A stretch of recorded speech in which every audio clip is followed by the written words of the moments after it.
तर त्यांच्याजवळ ते ठिबक राहिलं नाही आणि ते व्यवस्थापनही राहिलं नाही. आणि मला एवढंच म्हणायचं आहे मॅडम का 20 वर्षापासून 18 ते 20 वर्ष झाले मॅडम, अजूनपर्यंत तो प्रकल्प चालू झाला नाही, डेनी उपसा सिंचनचा प्रकल्प. आणि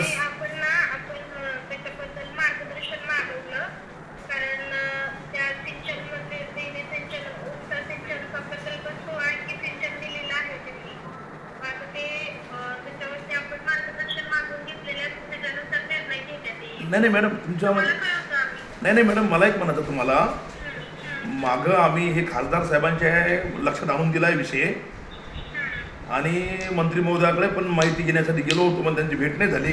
गेलो त्यांच्याकडे पण विषय नाही मांडताला त्यांच्यासोबत. तर मला असं म्हणायचं आहे मॅडम, बाबुळगाव भागातलं जे काही गाव आहे त्या गावामध्ये पोखरा अंतर्गत लाभ देणं चालू झालं आहे आणि हा डेनी उपसा सिंचन प्रकल्प नेर आणि बाबुळगाव तालुक्यामध्ये कार्यान्वित आहे.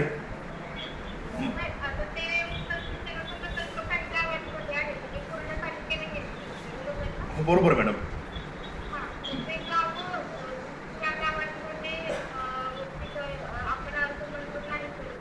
हो, आता यांचं म्हणणं असं आहे मॅडम, पोखरा अंतर्गत का तुम्ही डेनी उपसा सिंचनच्या अधिकाऱ्यांचं प्रमाणपत्र आणा, लाभ क्षेत्राखाली नाही म्हणून, लाभ क्षेत्र यांना मिळाला, लाभ काही मिळाला नाही बाबा असा. ते कसं काय लिहून देणार लाभ मिळाला नाही म्हणून? त्याच्यामुळे पोखरा हे ॲक्सेप्ट करत नाही योजना लोकांना ठिबक स्प्रिंकलर घेण्यासाठी, कोणत्या योजना घेण्यासाठी. हां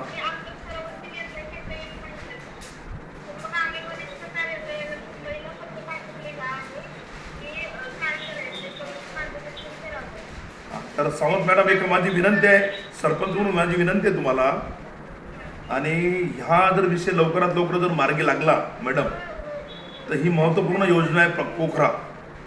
याच्यामध्ये भाऊसाहेब पंजाबराव देशमुख पासून तर फळबागेच्या योजनेपर्यंत ठिबक स्प्रिंकलरपर्यंत सर्व योजनेचा फायदा होईल आमच्या बांगलादेवी परिसरातील या लोकांना, शेतकऱ्यांना.